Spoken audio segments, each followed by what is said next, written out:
നമസ്കാരം. എന്താണ് ഈ ഞാനെന്താ ഇങ്ങനെ പെരുമാറുന്നത്? എനിക്ക് എന്നെ തന്നെ പിടികിട്ടുന്നില്ലല്ലോ. ഇങ്ങനെയൊക്കെ നമ്മൾ എപ്പോഴെങ്കിലും ചിന്തിച്ചിട്ടുണ്ടോ? നമുക്ക് നമ്മളെ തന്നെ മനസ്സിലാക്കാൻ സാധിക്കുന്ന ഒന്നാണ് ഡോക്ടർ എറിക് ബേൺ കണ്ടെത്തിയ ട്രാൻസാക്ഷണൽ അനാലിസിസ് എന്ന മനുഷ്യൻ്റെ പെരുമാറ്റങ്ങളെ വിശകലനം ചെയ്യുന്ന ശാസ്ത്രശാഖ. ഇതനുസരിച്ച് ഒരാളുടെ വ്യക്തിത്വത്തെ നിയന്ത്രിക്കുന്നത് 3 വ്യക്തിഭാവങ്ങളാണ്. മനുഷ്യ മനസ്സിൻ്റെ മാനസിക തലങ്ങൾ എന്ന അർത്ഥത്തിൽ ഈഗോ സ്റ്റേറ്റ്സ് എന്നാണ് ഡോക്ടർ ബേൺ ഇതിനെ വിശേഷിപ്പിക്കുന്നത്.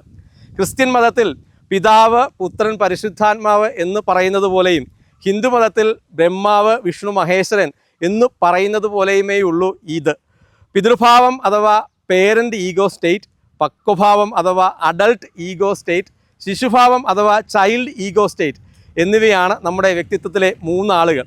മനുഷ്യൻ ഒരേ സമയം ഈ 3 ഭാവങ്ങളിൽ നിന്നും പ്രതികരിക്കുന്നുണ്ട്.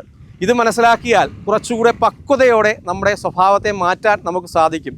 പിതൃഭാവം നമ്മുടെ മാതാപിതാക്കളിൽ നിന്നും ആ സ്ഥാനത്ത് നമ്മൾ കാണുന്ന ആളുകളിൽ നിന്നും കണ്ടും കേട്ടും നമ്മൾ പഠിച്ചു വച്ചിരിക്കുന്ന സ്വഭാവങ്ങളാണ്.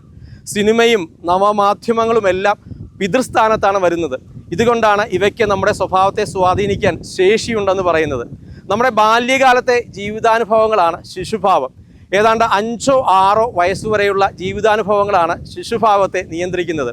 ഇത് പലതും നമ്മൾ മറന്നു കഴിഞ്ഞതാണെങ്കിലും ഇവ നാം അറിയാതെ നമ്മുടെ പ്രവൃത്തികളെ സ്വാധീനിക്കുന്നുണ്ട്. ഈ 6th സെൻസ്, ഇൻഡ്യൂഷൻ എന്നൊക്കെ പറയുന്നത് ശിശുഭാവവുമായി ബന്ധപ്പെട്ട് നിൽക്കുന്നതാണ്. ഒരു കാര്യം ആസ്വദിക്കാനുള്ള കഴിവും ശിശുഭാവത്തിൻ്റെ ശേഷിയാണ്. മാനസിക അസ്വസ്ഥതകൾക്കും വ്യക്തിത്വ വൈകല്യങ്ങൾക്കും വ്യക്തിബന്ധ തകരാറുകൾക്കും പിന്നിൽ ശിശുഭാവത്തിലെ മുന്നനുഭവങ്ങളുണ്ട്.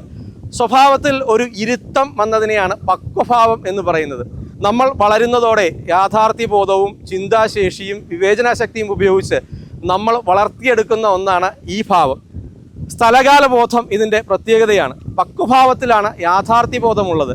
ഈ 3 ഭാവങ്ങളുടെ പ്രത്യേകതകളെക്കുറിച്ചും അവയെ നിയന്ത്രിച്ച് ഉപയോഗിച്ച് എങ്ങനെ നല്ല വ്യക്തിത്വം സ്വന്തമാക്കാമെന്നതിനെക്കുറിച്ചും അടുത്ത എപ്പിസോഡിൽ പറയാം.